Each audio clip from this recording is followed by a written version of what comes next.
I'll start recording now so we don't get your frozen face on YouTube. One No, video will be enough. yeah, not too many of them. Yeah, I'm trying to fix my monitor over here. So anybody who has used touchscreen monitors, I really like my touchscreen monitor because I can draw my really crappy whiteboards up there, much to Skip's chagrin.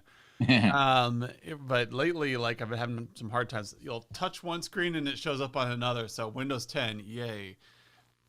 My joke has always been that for a operating system known as Windows, it really does a really bad job of window management.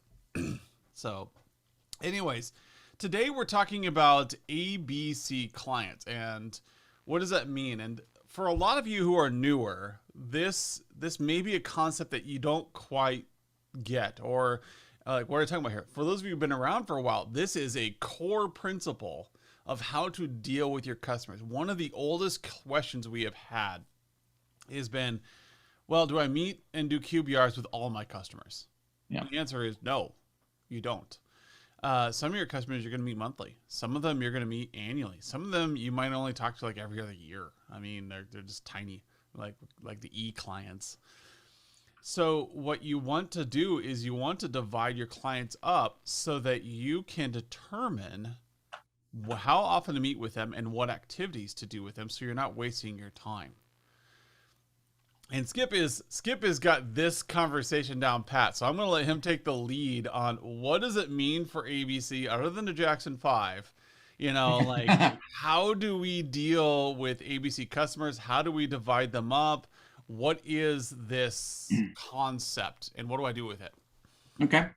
Well, and as I was getting ready for the update today, I thought, about what we needed to do. And I thought I need to go out there and redo our demo client. It needs a lot of work anyway, and I'll get it all fixed up. And then I talked myself out of it. But then here at the last 2 minutes, I've been doing it anyway, but and so I'm going to show you a couple of things. What I'm going to focus on is actually outside of the tool. All right, because the tool is great. All right, the tool will do a lot for you. But here's the thing that the tool cannot do. It cannot make the plan for you. You are going to have to make a plan. All right, if you're looking for the one-click button that says make all my decisions for me, good luck. It's not going to turn out the way you want it to. If you find that tool, let me know. I've been looking. Yes, if you find it and it works, please let us know. Have you ever seen that episode of Rick? Do you watch Rick and Morty at all, Skip? I can't remember. Yeah, not my flavor. There's an end of one episode where everything just kind of magically resolves itself, and Rick just reaches over and pushes this giant red button that says "easy" on it. And then the episode. That's what we need. That's what we need. I was like, I need that button desperately. So, in getting the client engagement strategy down, the first step is you are going to have a plan. You're going to have to decide what it is that you want to do with your clients. Now, here is, I think, a really great opportunity for your team to come together. And it's probably not going to be everybody on your team. All right? You want some people who are really invested, those that are on board with a little bit of visionary approach. This is where you get to bring in some of your technical guys and those that really, get into the trenches, but every once in a while they pop their heads up and they look around and they have some really good insights. So this can be a great team activity as long as you control it. You don't want to make this some sort of mandatory company event that everyone, grouses about and shows up for. You want some real participation with a small group here. And you want to sit down with your team and say, all right, let's not put any constraints. What are some things that we need to be doing with our clients in general? You don't have to pick a specific one, but what are some things we need to be doing with our clients in general to be more strategic? All right, and let me take a moment here to define strategy. All right, strategy, there's probably a lot of definitions for it. All right, here's Skip strategy. Strategy is forward-looking activities that are designed to benefit the business specifically. Okay, you can't be, we want to provide a better product. No, that's not good enough. That's not strategy. All right. If you want to say it's a product, we need to provide a product that meets these needs in the marketplace, whatever it is. Okay. So that's the mindset you need to be at in these strategy playbook planning sessions. Forward-looking activities that you can do that are specific, that are going to help your clients in some meaningful way. All right. So folks showing up late. That's all right, Mike. All right. And so you really want to, again, get that team together. All right. So we got a team together, and what are we going to do? We're going to really just come up with a list of ideas, things that we want to do with our clients. Now, take that and kind of set it off to the side. And now let's get real world. All right. So you might have that meeting with a few team members, and then you get your real executive team. Maybe, you're going to get the ownership, or definitely some finance, some director of ops, the director of sales. How much time can we afford to do all these things? And there's an exercise you want to go through. You want to segment your clients. So I'm going to try out my fancy button. Let's see if it works. Wrong button. Try this button. All right. So Skip has evolved to the world of a stream deck. And yes. So he'll get there eventually. So we also got to bear with these old guys using new technologies. Oh yeah, there we go. Thanks for that. All right. I love my stream deck. I'm addicted to this thing, man. It is getting handy. I've got more and more uses for this thing as it's going on. It's like your right hand man once you get her all programmed. It can get there. So we've got this. Many of you, if you've been with us for a while, you've probably seen this version of the spreadsheet over time. It's not the gold standard. We're using the ABC analysis. And if you've done any sort of MBA program, or a small business seminar or something, you may have seen this sort of tool used before. I like it because it's simple, and Skip needs simple, especially when it comes to kind of financial stuff here.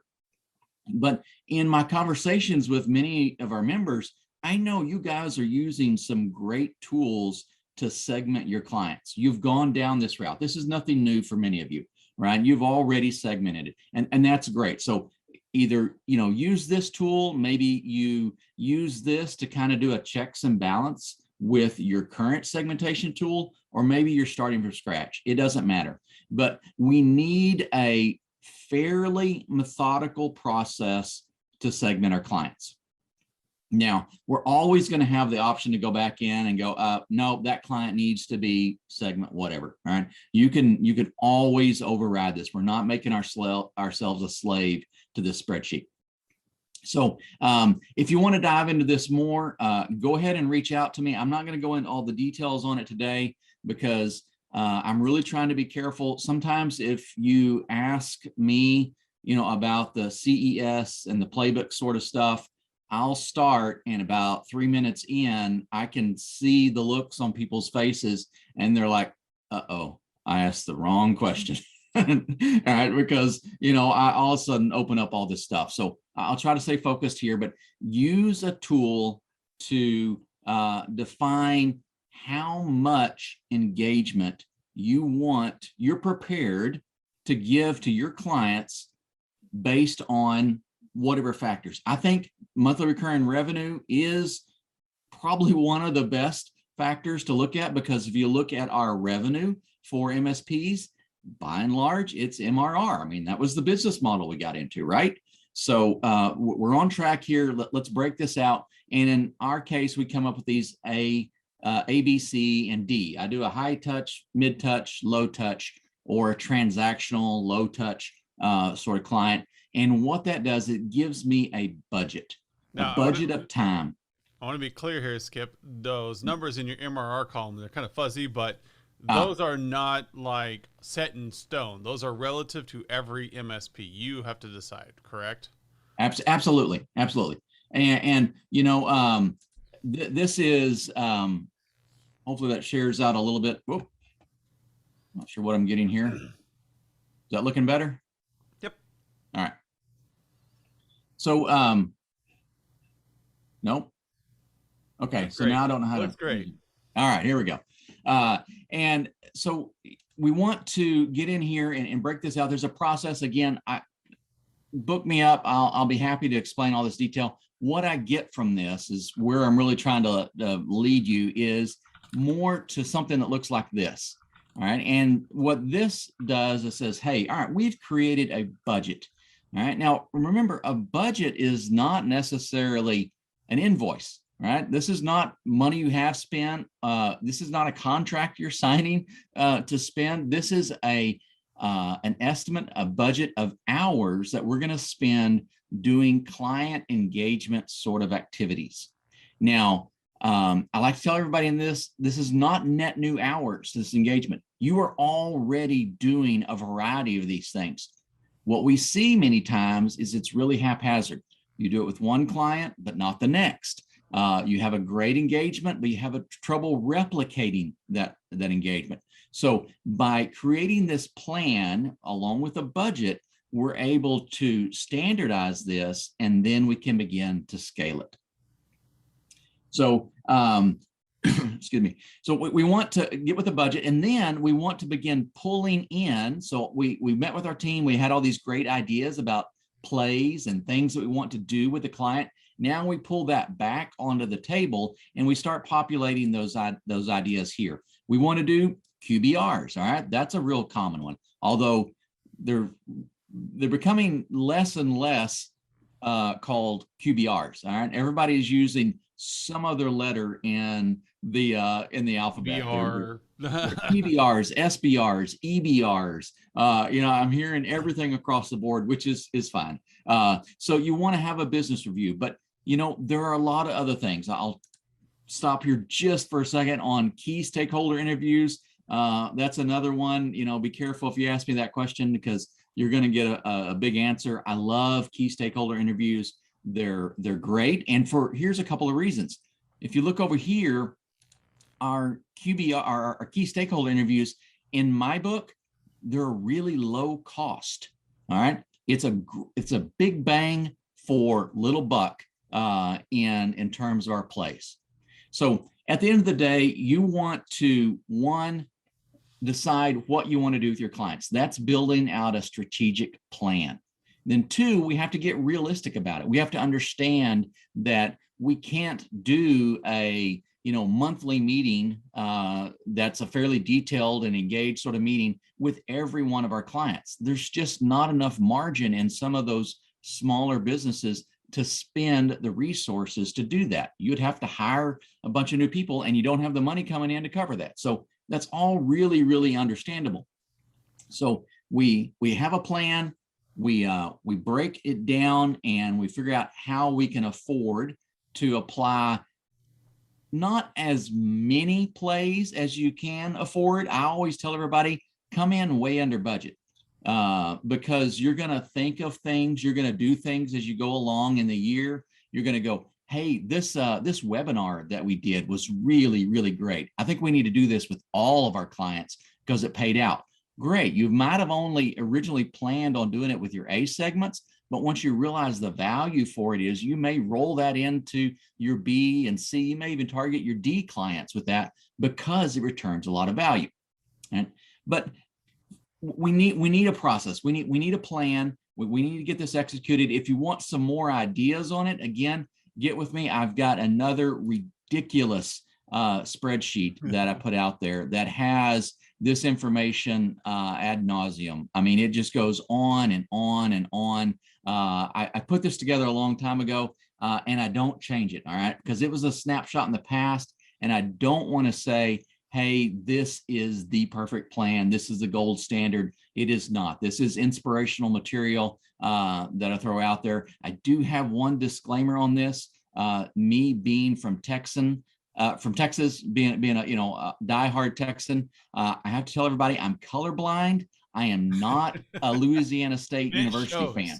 I am not an LSU fan. Purple is ridiculous. I'm colorblind. I'm colorblind. That's the deal. But with this, you can create then a series of plays that you want to do with your clients. And now you have a structure to your strategy.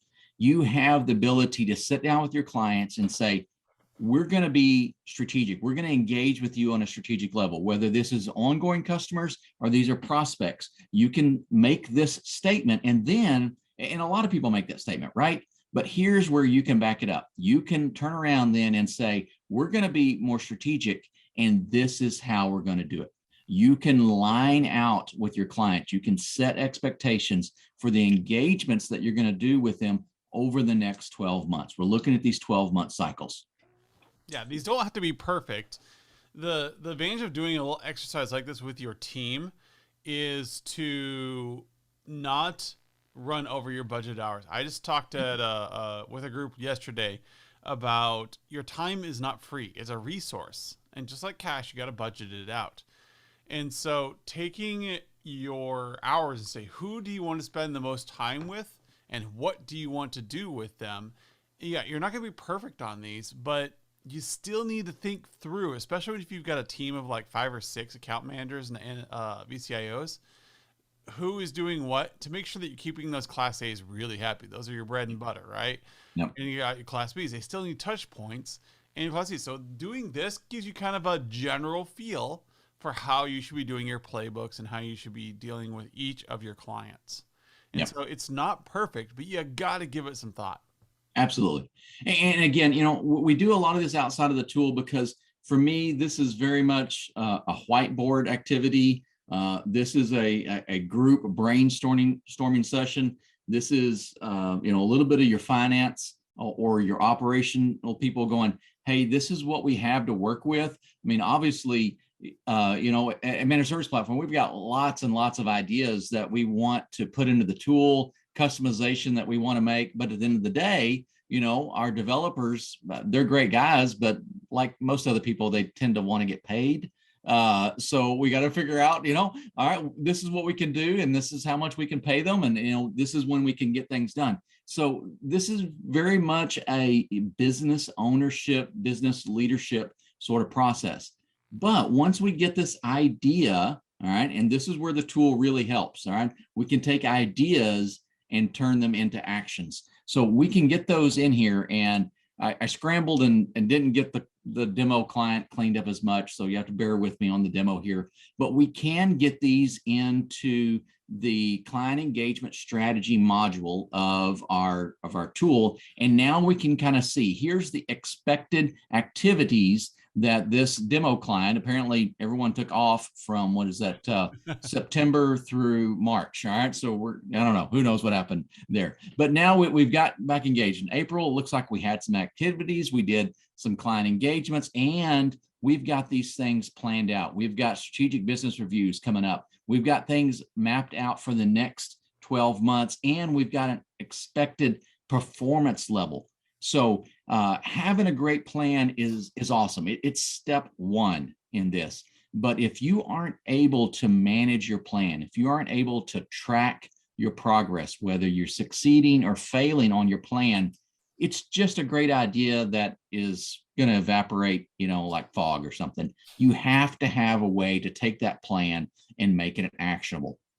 So kind of bring it back to our topic of segmenting your clients, A, B, and C. It's all about having that, leave the tool aside. It's all about having that intention, that purpose in how you want to engage with your clients. And you need to be able to scale that. You can't have, if you've got, we'll take a smaller MSP, right? If you've got 50 good paying customers, you can't have 50 plans to engage with those guys. Your team's not going to be able to support it. The outcome from that is going to be so ad hoc that your clients aren't going to appreciate the effort that you're putting into it. You need to bring this down to a manageable and a scalable level. So segment your clients. A, B, and C works great. But if you want to segment by industry, if you want to bring in a segment that is influenced by regulatory compliance, all right, that's a big one. If you've got a lot of banking customers, then you're going to need to engage with those guys differently. Now, here's the good news on some of that.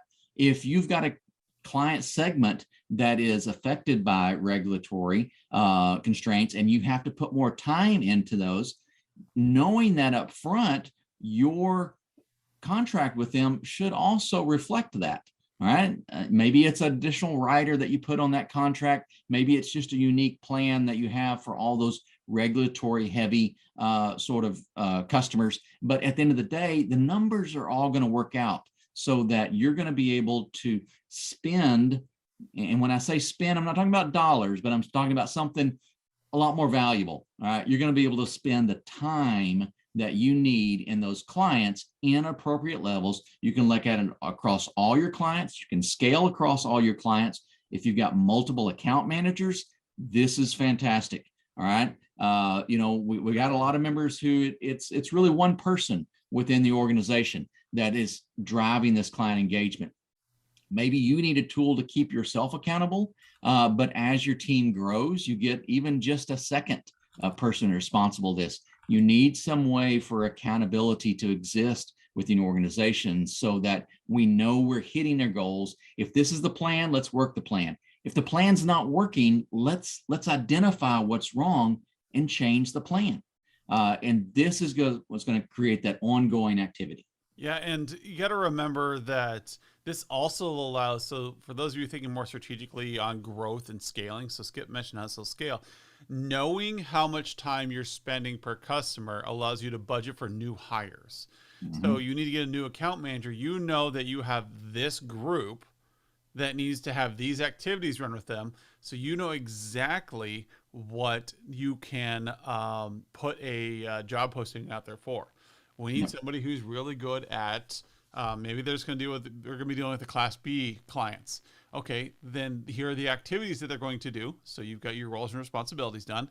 We know that this is going to take 60% of their time, and you're able to easily pitch out what you need.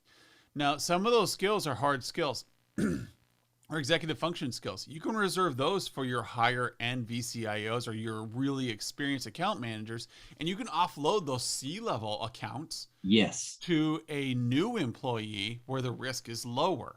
So, and then as they get more experience, they take on more of those Bs and those As, and you now can scale. So you're able to divide up activities by your hires. And that is a great benefit to breaking out your hours. Yes, as Bob said here, time is our most precious commodity. We can't buy more of it, but we can make it mean more.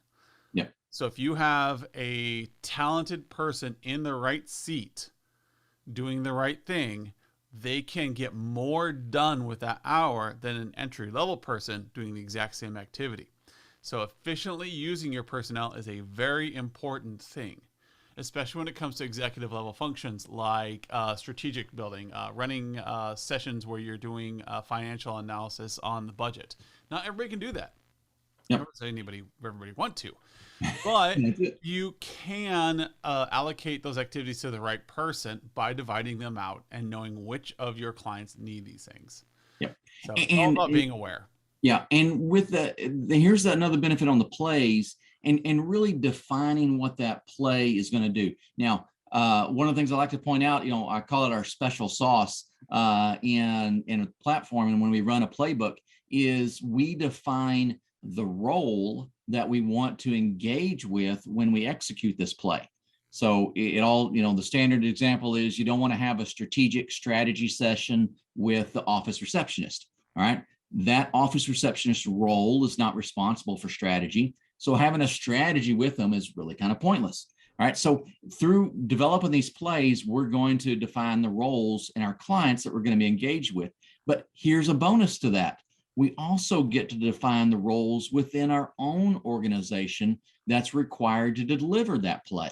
And if you need a technical person to go do a technical type activity, then that's great. You have got the ability to delegate this. If you have a strategic activity and maybe you only have a smaller subset of your team that can engage with that, that's okay. We're not going to overload this person and have them doing all client engagement strategy because they can do the maximum one, right? We can engage them when we need them. And this is what's going to allow you to scale this up. If you think you can put all of this on one person, I'd like to say you're wrong. All right. I've tried doing it. All right. And I'm a bit of a unicorn. So while, subjectively, maybe I can do it all, it's a bandwidth issue. For me personally, it was 5 clients.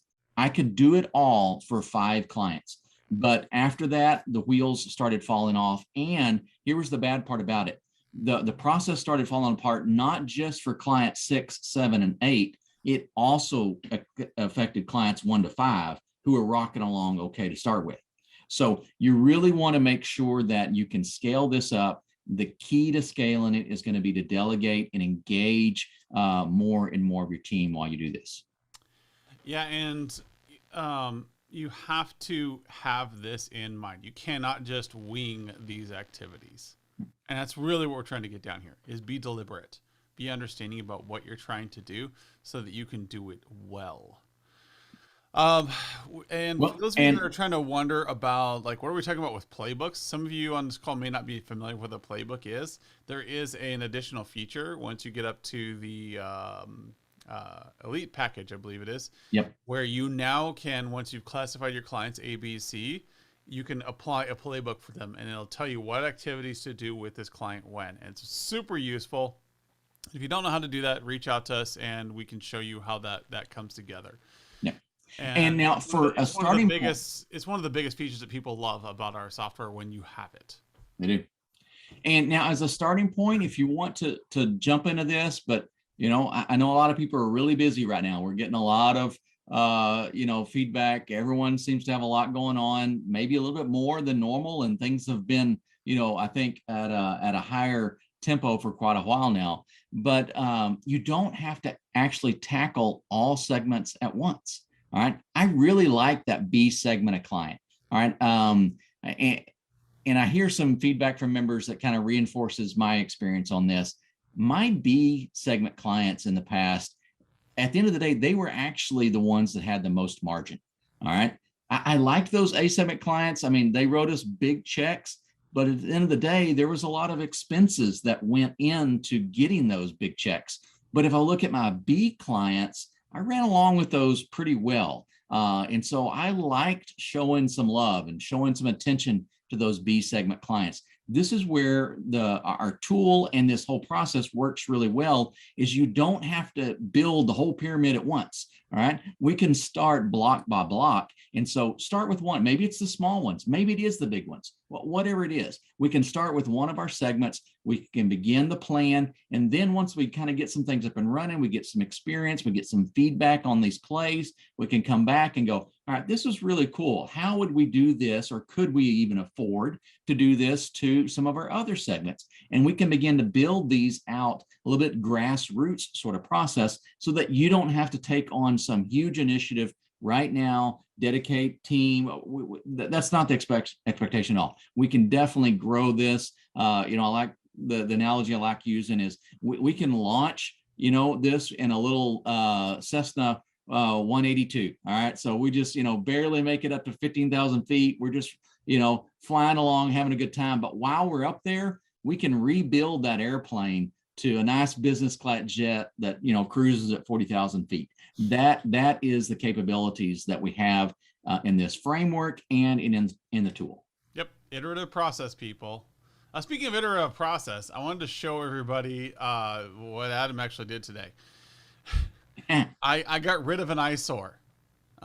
So for those of you who have been to the events page in the past, I even had somebody remind me this week about how horrible it is. Yep. I have redone our events page. It's not the greatest thing, but holy crap, is it better than what we had, people? So everything we do will always be listed here. So everything from our recorded events to our live events, and like we've been doing monthly webinars recently, you can always find out what the next webinar is here. So when we have our April webinar next week, which is all going to be around how to talk to CFOs, we're going to have a guest speaker, Echo Bell on here, and she's going to talk about the mistakes you guys all make when you're talking to CFOs like her. And then once we get that done, I will post the new webinar here on May 1st about what our May schedule is looking like. And I may skip it because I'm hoping to take a vacation at the end of May. And unless I do it from the beach, it won't work out. But then you have all of our recorded stuff. This is everything we create that's recorded. It's published out to YouTube. There's a lot of content. So anything you guys need to do, it's on the events page now. Yay!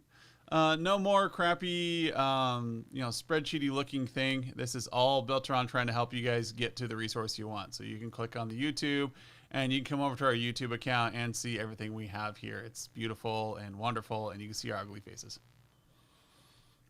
We update this on a weekly basis. We always have skill building videos in here. All of the legacy videos we have are in here. So enjoy, have some fun with it. Let us know what you think. Leave comments, like, subscribe, all that other jazz that they tell you to do as social media people. There we go. But that's what I did today. Check it out. And man, next week, what do we got coming up, Skip? I have to check the plan. I closed my document. We're following through on the roadmap. I closed it, so evidently I don't have it anymore. Oh, here it is. Well, in your roadmap, service audits. Okay, service audits. That'll be good because that brings up another thing. I am starting some edits on our templates. I started those yesterday.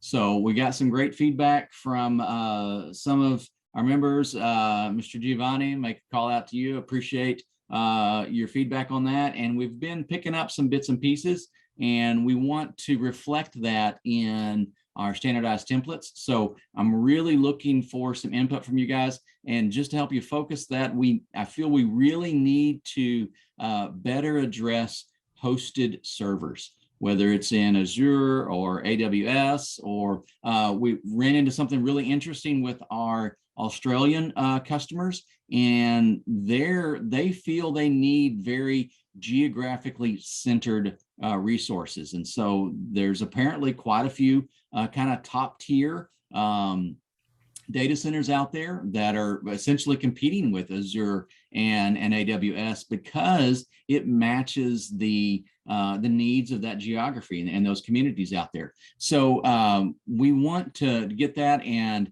we don't want it to make it Skip's best ideas because that's not that great. All right, driven software people. Absolutely. So please send your feedback in. I've started that process. I'm not going to nail myself to the wall yet and give you a deadline for when I will have those out, but we do want to let you know that those are in the works, and we want you to be a part of that process. We really appreciate your feedback. Yep, and we do include this stuff, people. So we will be announcing the roadmap towards the end of this month. I just need to get some time to tell you guys all about it. We're very excited for what's coming up, especially some of the financial aspects and how we're going to enhance asset management. There. All right. Thank you, everyone, for coming on. Next week, again, service audits. We're going to talk you through how to digest your architecture audits and apply your services to the stack appropriately, how to run through a service audit, and how to pitch it to your clients. That's going to be basically the next 5 weeks. So let's get through this, and we'll see you next week. See everyone.